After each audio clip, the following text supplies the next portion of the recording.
Hope the Academy invites me back. Thank you. Eileen, love will make you do crazy things. Not, I'm sorry, that was wrong. A Chris Rock, I'm sorry, he was omitted from the apology list there. Your thoughts? That's right, Jackie. He apologized to everybody but to the person who he assaulted on camera, which was Chris Rock. So a lot of people are left unhappy by that half apology. And the Academy is taking this very seriously. They announced today that they're condemning Will Smith's actions and that they're going to do a formal review. So he said in that speech right there that, you know, he hopes that he's invited back, and that remains to be seen. Eileen, do you think that they should take his Oscar back because of his behavior?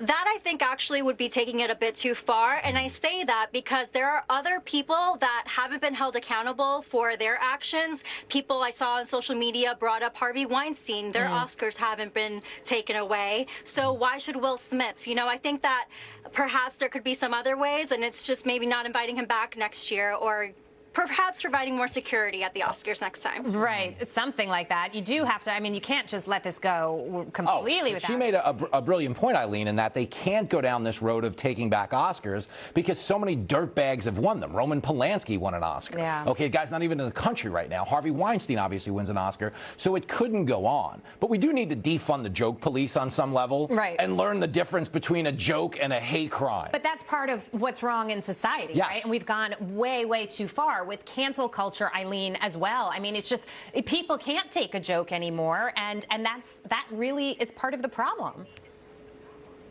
Absolutely, but I think that actually this joke might pay off for Chris Rock more than he imagined, because if you look at Taylor Swift and Kanye West and the stunt that happened at the VMAs, their careers only catapulted after that. So I believe that Chris Rock actually might, you know, get a little bit more ticket sales in his stand-up comedy shows after this. I think you're probably right. And Jimmy, I want to ask you, because there were reports that the police were called to the scene because you had an actual assault there, and that Chris Rock was a gentleman about it, and he didn't press charges. I've met Chris Rock a lot. I've opened for his brother. I've opened for him. He's like the coolest guy in the world. Chris Rock does not care. Right. Like, he'll get a story out of this. He will laugh out of this. Right. But he will make jokes out of this. Yeah, like on no level does he actually care, because it's great forever. He has so much mileage out of this. But all I wanted to say, she invoked Kanye, is free Kanye. Think about this. Kanye's not allowed to go to the Grammys because he might do something weird. But Will Smith assaults the guy and they're like, here's a trophy. Right. Like, how is that a thing? Let Kanye out. Oh my God, that is hysterical. And you're right. Eileen, I'll give the last word to you here, because a lot of people did watch the Oscars, but, you know, we've been seeing viewership drop off because to a certain extent, it's expected that they'll be a little woke.